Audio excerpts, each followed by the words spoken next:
Saio hau Nafarroako gobernuak diruz lagundu du.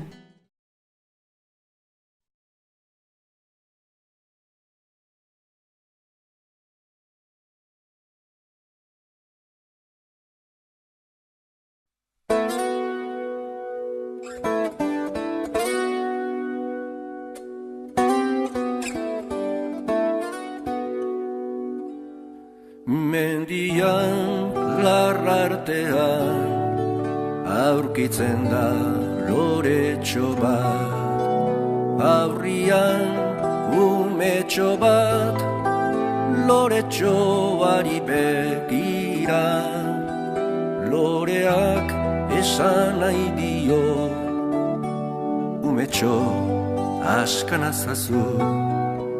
Jaio naiz libre izateko, ta ez loturik egoteko. Xabier Betona, arratsaldeon. Arratsaldeon. Nola definituko zenuke zure burua? Arrasatear, iruindar, kazetari, Euskal Herritarra. Beraz, Arrasaten sortua?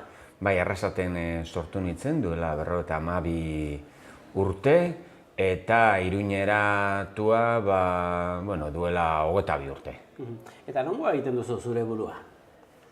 Bietakoa behira, hori galdera ona da, kostatzen da zure burua hartzea Iruñekotzat, ez?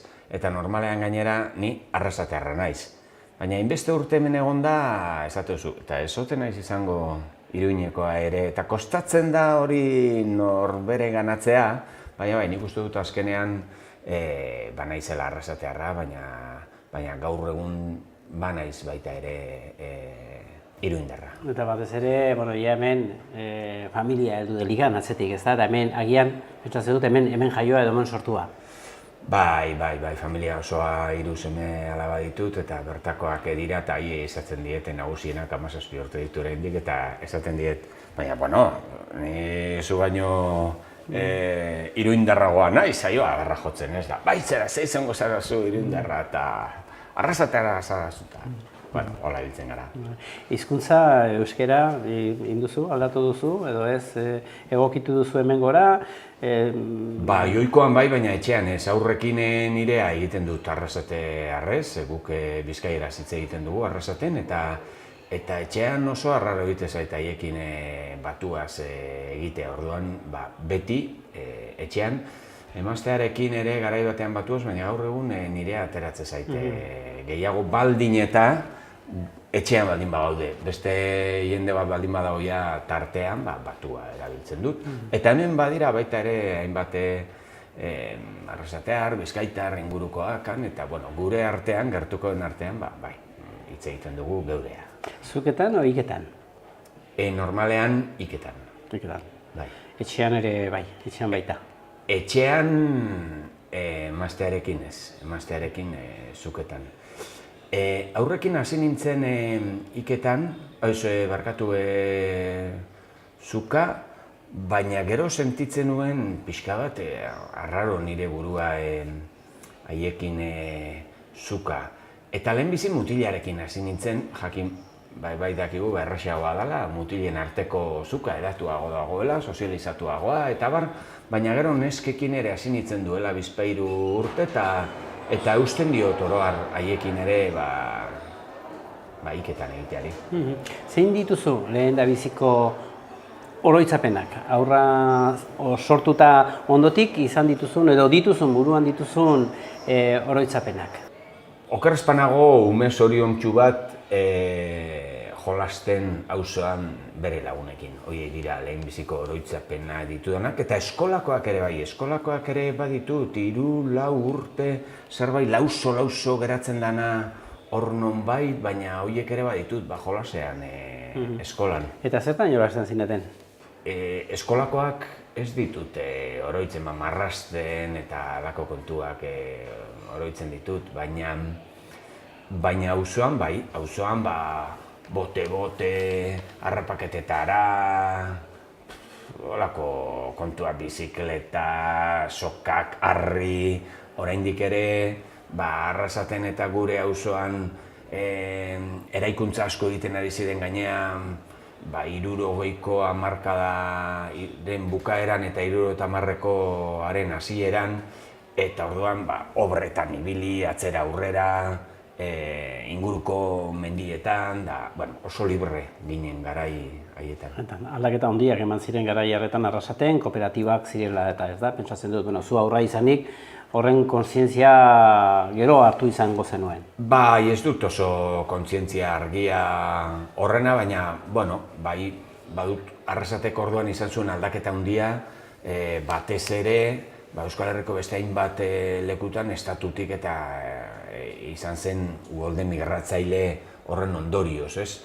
Eta gainera Arrasaten izan zen leherketa kooperatibista hura, nire aita ere kooperatibista zen, familian asko eta asko ziren kooperatibista, Fagorren edo Fagorren bueltan sortutako beste enpresa batzutan, orduan, gure etxean Arrasateko beste hainbat eta hainbat familietan kooperatibismoa oso sustraitua izan dugu.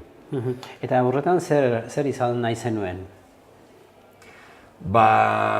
Nik izan nahi nuen albaitero, beste pentsatzen dut beste albaitero, ero veterinario, beste hainbat aurrek bezala, ezta? Baina azkenean, gugan eragina handia izan zuen Lugran, Seriark eta kazetaritzari buruzkoak, eta azkenean, nik ere txikitatik irakurtzen dituen periodikoak, etxean, aldizkariak, eta nola, sartu zitzaren kazetari. Gogoratzen dituzu, ze albiste entzuten zenituen txikia zinelaik, edo zein ziren, burura eto zen? Albisteak entzun, asko. Oso gogoan daukat esate baterako Carrero Blanco hil zutenean. Atera zalako, nik 9 urte besterik ez neuzkan orduan, baina gogoan dut nola atera zen zera auzokidea eta amarekin hitz egiten ari zen da ze gertatuko da hemen, da, asaldatuak egoerarekin ez da, eta, jakina, gero frankismoko zera guztiak, batzuek aur gisa, baina trantzizioan gaztetxo gisa ere, ez, eta, biltzen ginen behatzen manifestazioak urrutitik, eta ze gertatzen zen, da kargak, eta gero ja, 13, 12, 14 urtetik aurrera, prentsaren bidez, edo Sovietar eta Afganistarreko inbazioa 80an, sandinistak, hortik aurrera guztia.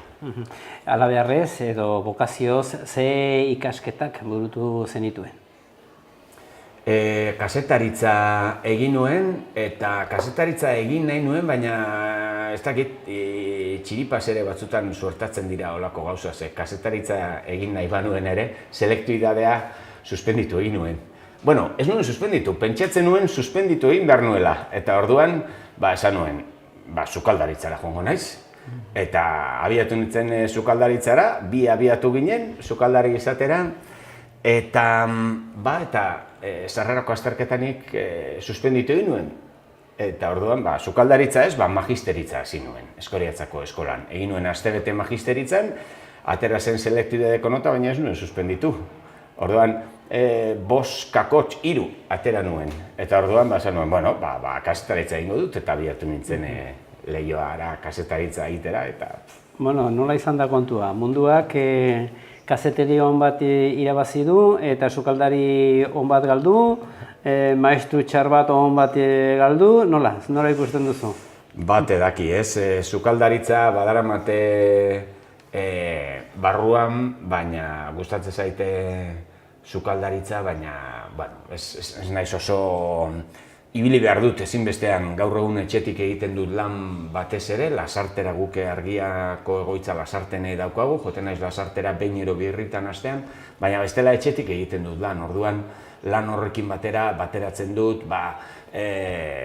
baskaria, afaria, batez ere baskaria, eta orduan aurra datozenerako, eta familia datorrenerako, baskaria prest, eta dena auki behar da, orduan asko sukaldatzen dut, eta gustatzen zait sukaldaritza, baina, egia esan da nirekin joan zan ura, batzutan ikusi izan dut, sukaldaritza munduan oso estu, eta beste batzutan zoriontsu, baina pentsatzen dut lanbide guztiek izango dutela izango dituztela gora bera horiek, ez?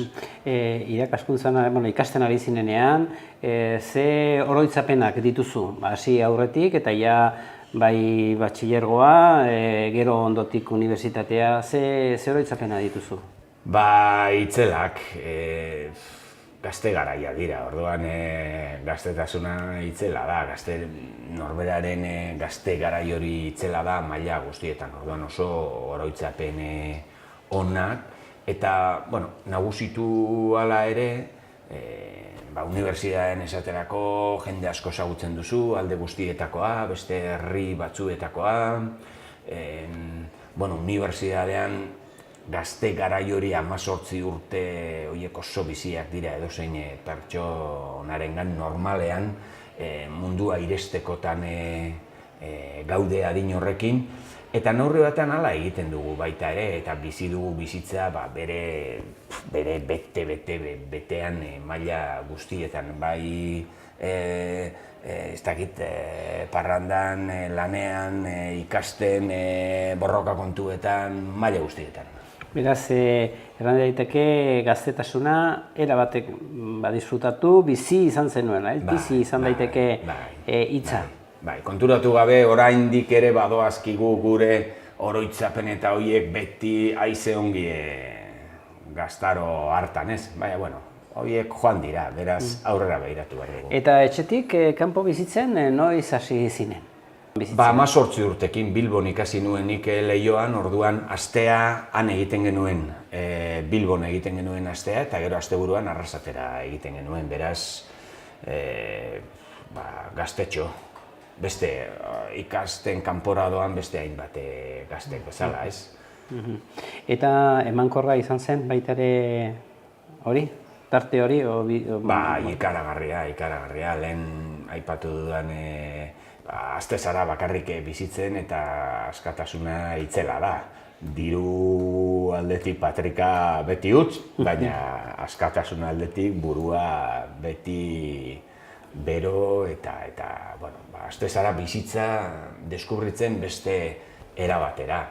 Orduan, intentsitate handiz, bai pisukideekin, etxean, bai unibertsitatean, eta bai. Nomada izan da, Xabier Retona? Nomada? Bai. Pixka bat bai. Ez gehiegi, baina, pixka bat esan nahi dut, ibili izan naizelako 11 urtez bizi izan nintzen Bilbon, lehenbizi ikasten eta gero 6 urtezan bertan lanean, Iruñara etorri naiz, garai txiki batean ere Edinburgon bizi izan nintzen 3 hilabetez, ingles pixka bat ikasteko, gero jo nuen Pauera baita ere beste 6 hilabetez, 30 urte nituela frantses pixka bat ikasteko, duela 2013an familia osoak egin genuen urtebeteko egonaldia Derrin, Ipar Irlandan, nik 5 hilabete, haiek urte osoa, orduan ibili gara pixkatxo bat. Eta orain Iruñan bizi naiz, beraz. Lana eta bizitza, nola uztartzen dituzu? Lana bizitzeko edo bizi lanerako? Uste dut biak oso lotuta daudela. Jakina jan egin behar dugu, bizi egin behar dugu, eta orduan lanaren lehen biziko helburua hori da. Baina nire kasuan lana, ez dakit, kazetaritza grinaz bizi dut, oso gustoko dut, eta orduan nire bizitzaren parte oso garrantzitsua da. Erran daiteke, galdera hori zen, lanak betetzen dizu. Bai, betetzen hau bete-betean, bai. Jakina edozein lanetan bezala, dituzu gora bera handiak, eta batzuetan lanak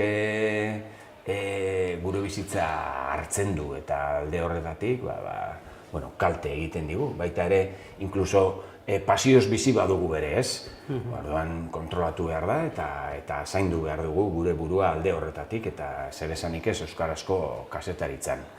Danok dakigun nola bizi dugun euskarazko kazetaritza, nolako medio dauzkagun, eta lan asko egin behar izaten da, honetan zuek ere badakizue hortaz. Eta gero gainera, pasioz bizi baduzu zerbait, ara eta gehiago eskaintzen diozu. Beraz, ongi egin behar da, bizi, lan, baina kontuz, bizitza hori baino gehiago data. Adina aurrera edo aintzina joan ahala, erran daiteke bizitzarekiko ikuspegia aldatu egiten da?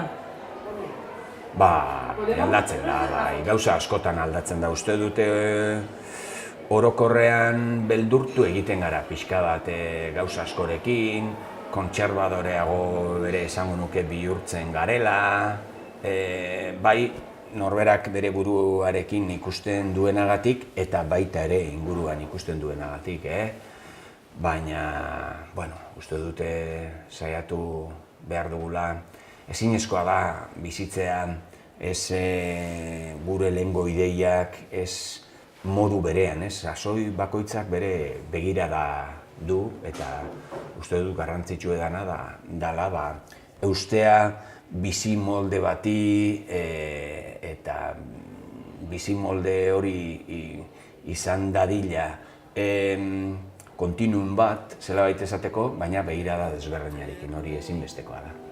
Umetxoak ikusirik, lorea ezin bizirik, arantzak kendu nahi dizkio, bizi berri bat eman, orduan... Xabi, zein izan zen kazetaritzan egin zenuen lehendabiziko lana, gogoratzen duzu? Ez dakit, ez dut oso gogoan, egia esan da...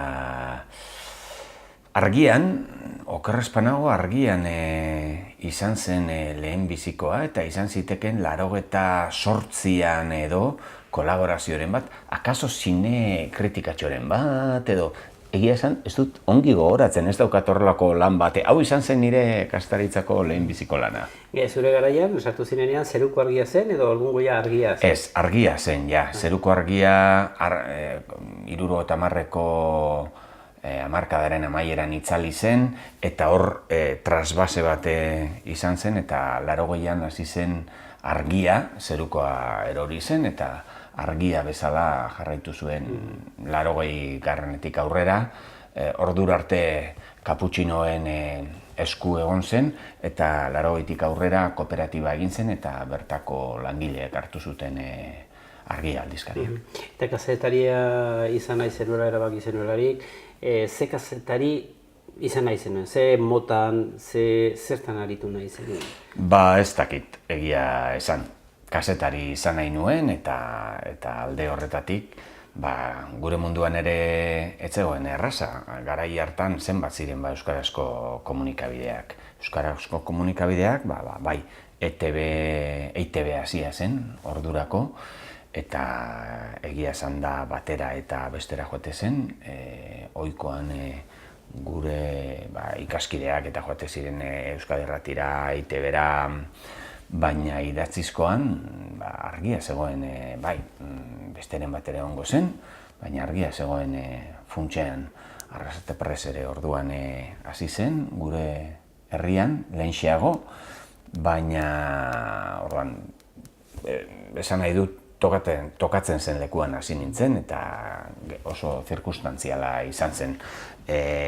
Gu geneuzkan irakasle batzuk aritzen ziren baita ere argian, deitu gintuzten, argiaren aurretik prentsak bulego batzutan ere aritu ginen, esate baterako Gernika 87 hartan aditu ginen Carmelo Landa gure irakaslearekin, hainbat ikasle, komunikazio lana egiten jaialdi erraldoi hartan, eta gero argian. Lehenbiziko laboratzaile eta gero lanean. Beti idazten aritu izan zara? Bai, beti idazten. Beti euskeraz? Bai, beti euskaraz. Horrek mugatu egiten du, pentsatzen dut ogibidea, gutxienez lan bidea, ez? Ala ez? Aukera izan zen dena. Bai, aukerak egia esan, nire urte asko daramatzate argian, ia 30. Orduan, ibilbide horretan ateratzen dira beste aukera batzuk ere lan egiteko. Erdaraz nahi ere ez lan egitea, euskaraz prestatu gara eta gainera euskaraz egin nahi dugu kazetaritza, egin nahi dut kazetaritza, orduan euskaraz kazetaritza egin alduzun bitartean, erdaraz pentsatu ere ez, baldin eta espaldin badira, noizean behineko kolaborazioaren batzuk, batez ere iritzi mailakoak, publikatu ditudanak nonbaiten, baina ez, euskaraz. Eta ze kazetaritza mota aukeratu zinuen, edo zer erro, kirolak agirdiez ez zintun aukeratu? Ez, batez ere gehienetan ibili naiz politika arloan edo gizarte arloan edo hizkuntza euskararen arloa, baina batez ere gehiena jorratu izan dudan kazetaritza politikaren eremukoa da. Eran daiteke, garai hartan eta orain, batez ere irakurleari zer da interesatzen zaiona. Euskal Herrian eran daiteke politika dela gehien bat? Euskaldun irakurleari? Denetik esango nuke, beste edozein tokitan bezala denetik interesatzen zaio irakurleari. Gurea informazio orokorreko aldizkaria da, argia, orduan daneti dago, politika, kultura, gizartea, bestelako elkarrizketak, pentsamendua, baina edozein gizartetan bezala uste dut euskal irakurleari ere danetik interesatzen zaiola. Ze gertatzen da? Hainbat urtetan eta hainbat urtetan hemen gai politikoak garrantzi handia izan duela, batez ere bizi izan dugun gatazka politikoa medio, ez? Orduan, horrek azken mende erdi honetan leku handia hartu du euskal gizartean, eta beraz, euskarazko kazetagintzan ere bai. Zaila zen kazetari izatea? Ez dut uste zaila zenik, edozein lanbide bezala ikasi egin behar zen kazetari izaten, eta gainera norberak ikusi zein kazetaritza molde jorratu nahi zuen, ez? Kazetaritza molde asko daude azken finean, bastakit, amarillismo gordinenetik, edabide salduenetara, gobernu edo erakunde handietara eta konpromitituenetara baita ere, ez? Orduan, hor esparru handi bat dago kazetaritza egiteko eta norberak hautatu behar du non ibili nahi duen eta non ibili alduen. Ez du bintzatola garrantzia handirik hartu, igual agian arroxak, ez? Arroxak euskerazko edabide batez ere nahi dut, hori, idatzietako aldizkari eta horrelakoetan hori, zergatik dela uste duzu. Ez delakotz jende nahiko, idazterako orduan, ez delakotz baliabide nahiko, ez delakotz interesik. Zorionez oraindik euskaldunok oraindik antza badugulako gure duintasuna eta horretan behintzat azkarra garelako. Ez txantxaka aparte, ez dakit, hizkuntza bakoitzak edo estatu bakoitzak edo gune bakoitzak edo baditu bere ezaugarriak toki batzutan amarillismo horrek hartzen du toki politika edo sentsazionalismoan, beste batzutan hartzen du toki ekos de sociedad esaten diren horietan, ez? Eta hemen Espainian ekos de sociedad horietan hartzen du batez ere tokia. Askoz gizarte erabate normalizatuak dira hizkuntzaren ikuspegitik eta hor denak abitzen da, gurean oraindik ez. Eta, pentsatzen dut horregatik dela. Zuri idazterako orduan, edo zuk idazterako orduan, zer duzu gehien baloratzen duzuna edo zer da gehien kontutan hartzen duzuna? Lehenik esango nuke gustoko duzun gai bat jorratzea, ez? Baina bigarrenik eta lehengoak bezain garrantzi handia dauka, ea irakurlea nola atrapatuko dudan. Ea ze argudio erabiliko dudan, ea ze galderak egingo ditudan, ea ze titulu jarriko dudan. Azkenean, irakurleak hartzen duenean gure aldizkaria, zergatik heldu behar dio nik egindako artikulu horri. Zerbaitek deitu behar dio arreta, heltzeko eta sartzeko nire elkarrizketa edo nire erreportajean. Bueno, horretan jarri behar da arreta handia nire ustez, eta ni saiatzen naiz, batzutan lortzen da eta beste batzutan ez, baina... Ze estilo erabiltzen duzu hortarako? Baduzu, estilo berezi bat, edo aitzindari bakarron batetan, ez dakit nolabait ere oinarritzen zara, edo gustatzen zaitzu? Ba ez bereziki, estiloa esango nuke ez daukate bat ere estilo berezirik. Izatekotan zerbait da, zintzo jokatzea zeure buruarekin, idazten duzunarekin, ikuspegi kritikoa, politikako elkarrizketaren bat egiten baduzu esate baterako, saiatu zorrotza izaten elkarrizketatuarekin, edo beste edozein elkarrizketa mailarekin eta elkarrizketa txukun bat eskaini irakurleari. Objektiboa zara, idazten duzuenean, edo zaila izaten da objektibo izatea, edo zer da objektibo izatea? Zaila ezinezkoa da. Kendu behar dugu gezur hori kazetaritzatik eta objektibotasunak kazetaritzan ez du existitzen. Hori argi esan behar da. Kazetari bakoitzak, pertsona bakoitzak bere ikuspegia dauka, hori edozein herritarrek oso ongi ikusten du dauzkagune hedabide sorta guzti eta estilo guzti horietan, eta ez da existitzen ez objektibidade hori eta hori bada saldu nahi diguten gezur handi bat. Existitzen da gure egia, kazetari eta medio bakoitzaren egia, kontatzen dugulako azkenean ikusten duguna geure galbaeti pasa eta eskaini egiten diogu irakurle edo ikusentzuleari edo danadalakoari, ez? Baina geuk ikusten dugu eta ezinezkoa da, Diario Navarrako kazetari batek bere objektibidadea izatea eta nik nire objektibidadea, ez arek dauka bere subjektibidadea eta guk gure subjektibidadea. Orduan ez da existitzerin objektibotasunik. Beraz, zuk azkenean apostu egin duzu baita ere, alde batetik euskerazko idatziko duzula. Beste idazteatek aparte, kazetaritza edo irratietara, telebistara edo beste arloetan ere eritu izan zara? Ez, kazetaritza profesionalean ez, kolaborazioak eta egin izan ditut, irratiren batzutan baina ez bestela kazetaritza profesionalean bakarrik argian.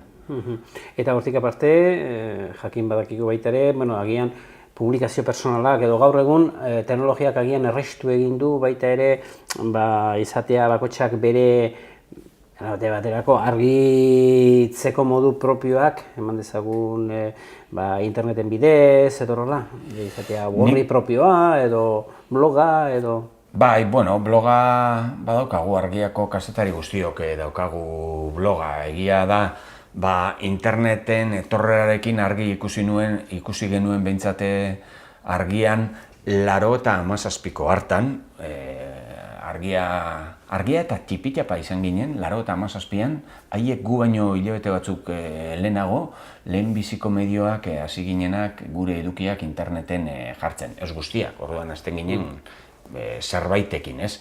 Baina arraskero gu berehala hartu ginen hori sekulako tresna zala eta ezinbestean gure edukiak hor jarri behar genituela eta berehalakoan urte gutxitan gure eduki guztiak jarri genituen eta pixkanaka internet eta teknologia berrien olatualdi bakoitzean,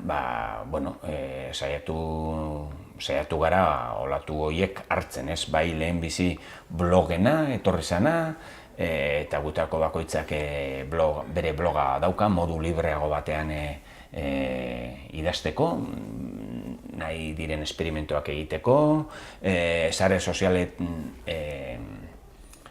olatua etorri zanean ere heldu genion, Twitterri, Facebooki, eta lehenago bideogintzari, multimedia izateari azken finean, ez? Gu oso ohitua ginen idaztera eta abar, baina irudi mundua eta hori, oso urruti geratzen zitzaizkigun, eta, konprenitu genuen berehala posible zala medio multimedia bat egitea, areago, aurrera begira, ezinbestean multimedia izango ginela guztiok bakoitzak bere ezaugarriekin, gurean idatzizkoa, esate baterako, baina ezinbestean multimedia izango ginela. Eta zure esperimentazio propioa zein izan da? Idazterako orduan, zure blogetan, ze atal hartu dituzu edo non espezializatu zera? Danetan, gaio horietan batez ere, idazterakoan, aldizkarian jorratzen dituzun gaio horietan, baina beste erabatera behar bada gauza txikiagoak aldizkarian lekurik ez dutenak, tira, hau sartuko dut. Orain, momentu honetan nahi dudalako. Aldizkaria gainera badu bere tempusa, ez? Astean, behin. Internet da oraina, momentua. Eta blogean zerbait idaztea esate baterako da, izan daiteke zu nahi duzuna, zerbait laburra hautatzen baduzu, ordu erdi, ordu beteko kontua izan daiteke irakurleak zuk jarri orduko, hasi orduko irakurlearen begietara pasatu arte, ez? Sare sozialetan hori da, segundoetako kontua izan daiteke, orduan esperimentazioa etengabekoa da eta denekin, bai blogarekin eta gero zer esanik ez, sare sozialekin ez. Eta bertakotasunak baitere kezkatzen zaitu, erran du kezkatu idazten duzu, erabat bertakotasun gaietan? Gutxiago, baina saiatzen naiz eta gero eta gehiago gainera. Bertakotasunak, Iruñeko gauzak, Nafarroako gauzak, eta gero eta gehiago. Egia esan da, orokorrean beti ibili izan naiz nazio mailako gauzekin, internazionala ere jorratu nuen garai batean, gizartea ere bai, baina beti ere Euskal Herri mailan, nazio mailako gaietan. Eta batez ere azken 4-5 urteetan ere saiatzen ari naiz gehiago bertako gauzak direla eta bertako politika dela edo larun batean baldin badaukagu esate baterako ofizialtasunaren manifestazioa, larun bat goiz arratsaldean, kubritu hori edo bertan gertatzen diren gauza guztiak ez bakarrik aldizkaerako, baita ere sare sozialetan, argazkiekin, bideoekin, gaur egungo kazetaritza molde horretan, gero eta gehiago egite ditut, bai? Eta egia esan da, gero eta gustokoagoa ditut. Elkarrizketa asko egin izan dituzu, zure bizitza periodistiko honetan? Bai, asko, ehunka, ez dakizen bat. Bakarron bat, azpimarratuko zenuke, oso zaila da, baina bueno. Ez dakit. Baditut batzuk buruan hola izan direnak nahiko latzak, gogorrak, bai. Badut bat grabatua geratu zitzaileana Mario Onandiari egin niona eta momentu batean katramilatu zen gainera pixka bat bera, oso garai gogorrak ziren bizitzen ari zirena mehatxatuak, izan zitekeen, bera hil baino urte batzuk lehenago izan zitekeen 2002, 2003, 2004, ez dakit, garai haietan, eta gogoratzen dut momentu baten, ez dakiz galderaren harira, berak esan zuen halako zerbait, sí, porque, claro, qué gracia, abertzale munduan esate zuen, abertzale munduan gertatzen zaizuena, hemen gertatzen diren gauzekin, guri gertatzen zaizkigun gauzekin, zuek pentsatzen duzue abertzaleok, eta ari zan nirekin, ez? Zuek pentsatzen duzue abertzaleok, ai, qué pena, a ti te han matado a tu padre y a mí se me ha perdido el bolígrafo. eta eten nuen elkarrizketa, eta esan nion, begira, sentitzen dut, baina ez dugu jarraituko molde honetan, ze nire naiz etorri ona zurekin eztabaidatzera, etorri naiz elkarrizketa egitera, ulertzen dut, pasatzen ari zaretena, eta abar, eta elkarrizketak ezin du molde honetan jarraitu, eta zu zara elkarrizketatzailea, jarri galderak eta jarraituko dugu. Hori buruan badaukat, ez dakit, beste asko ere egon daitezke, ez? Pixka bat eragin da buruari. Kazetaritza lanbidea arriskuko lanbide bat da? Izan daiteke, arriskua, segun eta zei deitzen diogun, arriskua munduan bai dudarik gabe, hainbat eta hainbat lekutan kazetari izatea oso arriskutsua da. Eta ordain dezakezu zure bizitzarekin, hori gertatzen da eta entzuten dugu, eta hemen, oroar ez da izan arriskutsua norberaren bizitza arriskuan jarteraino, izan dira olako kasuren batzuk ero, baina arriskua gehiago izan daiteke, gertatu dira kazetari izateagatik eta izandako jarrera konprometituagatik edo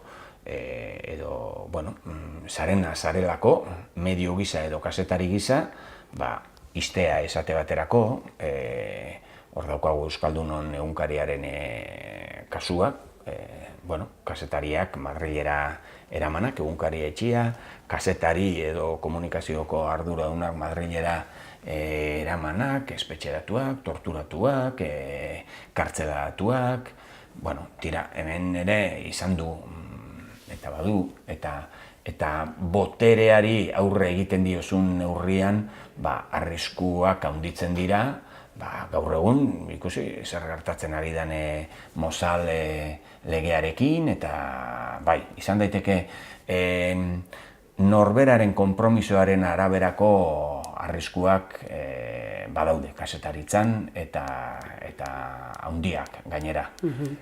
Eta pixket aurrera begira, edo orain bertan zertan zaude? Ze proiektu dituzu esku artean, edo zer burutzen? Momentu honetan, handiena daukaguna da, datorren urtean argiak beteko du mendeurrena. Argia sortu zen 1900, zeruko argia zen orduan, baina sortu zen Iruñean bertan, kaputxinoen eskutik 1919an. Orduan aldizkari erlijioso bat egite zuten, baina orduan sortu zen eta bere eten eta izaera desberdin guztiekin, gure lehenbiziko aria handik dator.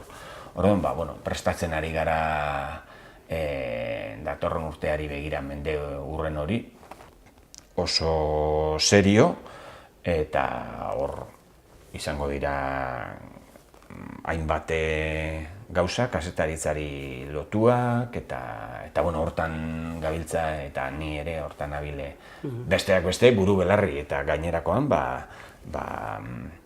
astean zehar dauden gainerako gauza guztiekin. Eta aurrerago begira, badago zerbait begibistan edo ez? Ez, printzipioz alik eta kazetaritza seriona egitea, alik eta kazetaritza konprometituena egitera, eta alik eta duintasun handiena emanez gure ogibideari. Nik ez dakit, buruan hori daukat, kazetaritza egunerokoan, aurrera begira egia esan da ez daukate. Izango baitu indarra eta kemena, orduan emango baitu ugari bere fruitua. Gizartearekin konprometitu behar da, zure ustez, Xabi? Bete-betean. Gure lanbidetik hasita ez da bakarrik kazetari izatea. Nik argi daukat kazetari naizela egiten dudanarekin gizartearen eraldaketan neure aletxoa ekartzeko. Natura zaintzen dugu? Ez dugu zaintzen. Natura irensten dugu eta natura merkantilizatzen dugu, komerzializatzen dugu eta pentsatzen dugu nahi duguna egin dezakegula naturarekin eta ez. Kezkatzen zaitu, gazteei uzten ari garen egoera? Bai, kezkatzen hau ikaragarri. Gazteei uzten ari garen hondamendi hau eta alde horretatik, uste dute deiadar bat egin behar degula baita ere gazteei gizarteari alde guztietan nahikoa dala dena merkantilizatzeaz eta badala ordua pertsonarengan pentsatzeko, badala ordua pertsona izan dadin lehenbizikoa mundu honetan eta pertsonaen arteko harremanak beste era batera egituratzen hasteko. Bidaiatzea gustukoa duzu, Xabier? Bai, badut, baina, jaisten ari zait grina hori baita ere gero eta gehiago, eta bidaiatzeak ere baditu bere kosto handiak, eta gainera neurri batean baita ere pentsatu dut, eusnartu dut gai horren inguruan azken boladan, eta ez dakit ezotedan baita ere sartzen zaigun gauza bat buruan bidaiatu behar dugula, batez ere urruti, eta askotan hori ez, urrutikoa bai ezagutu eta ez dugu ingurukoa ezagutu ere egiten, eta badut ingurukoa ezagutzeko gero eta gogo handiagoa, baina bai, gustatzen zait eta beste toki batzutara joatea eta ikustea eta deskubritzea beste nola bizi diren besteak eta polita da hori ere bai.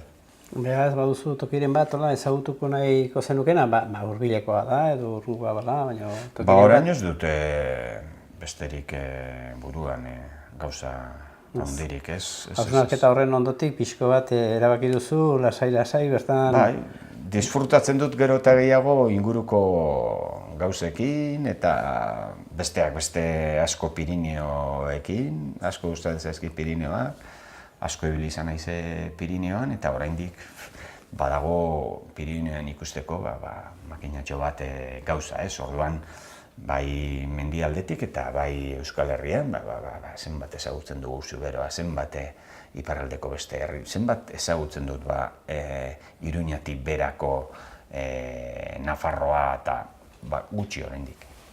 Mendia ala hondartza? Zalantza gabe mendia. Hiria ala herria?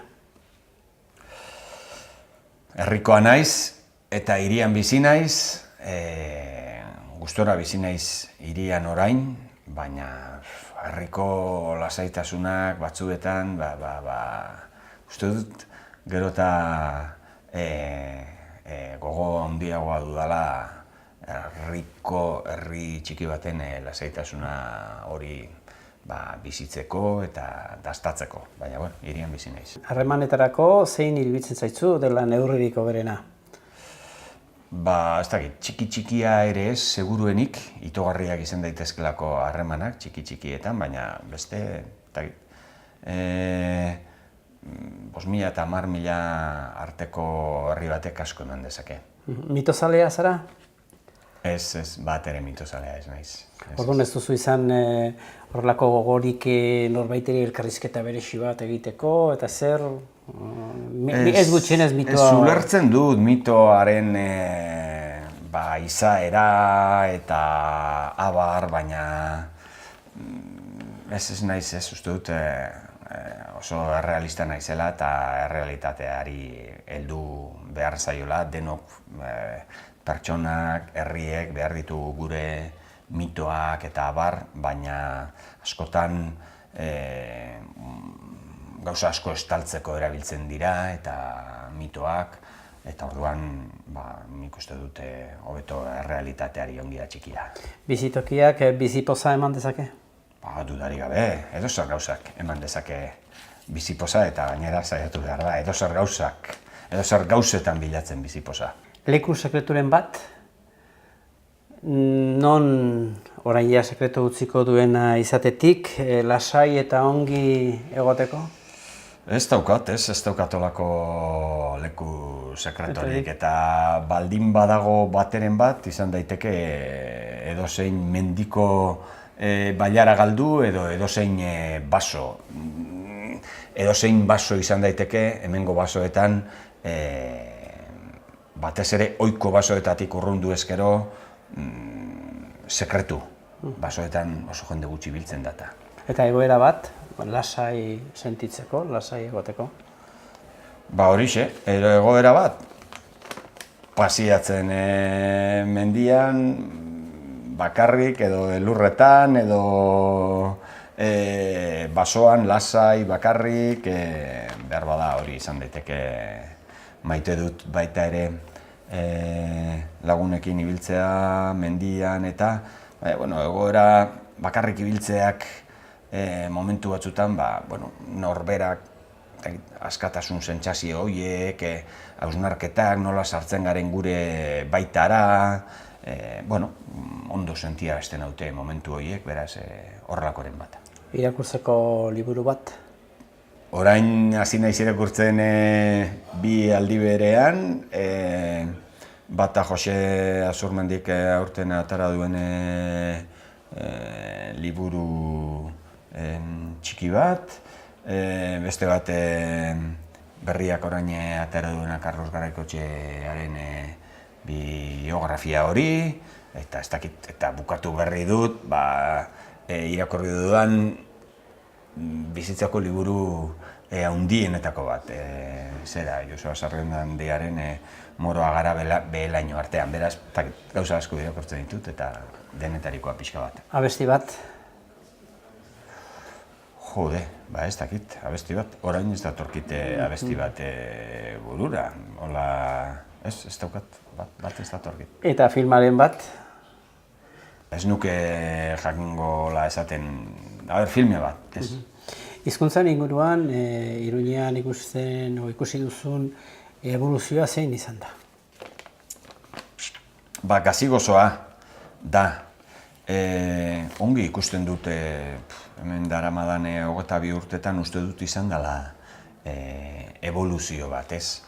Baina bestetik batzutan amorra arazten hau edo etxitzen hau ikusteak nola euskal zaletasunean behar bada aurrera egiten ari garen, baina nola euskalduntasunean ezin ditugun hainbat eta hainbat harresi gainditu, ez? Edo eskolan, edo beste hainbat tokitan.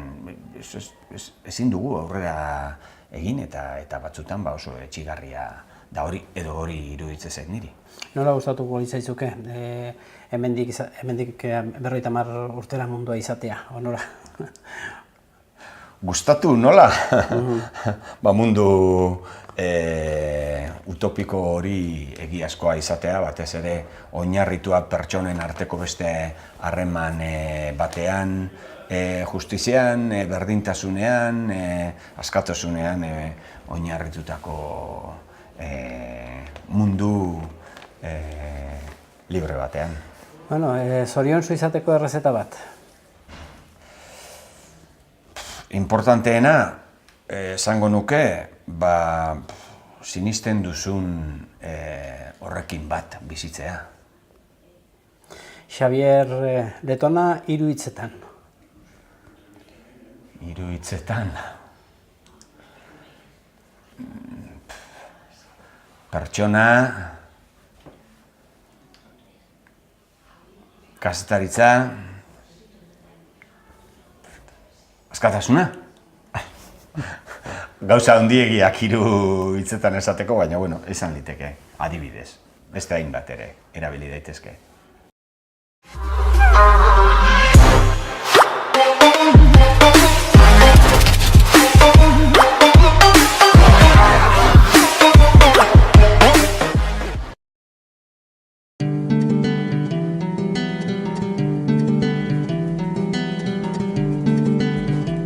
Saio hau Nafarroako Gobernuak diruz lagundu du.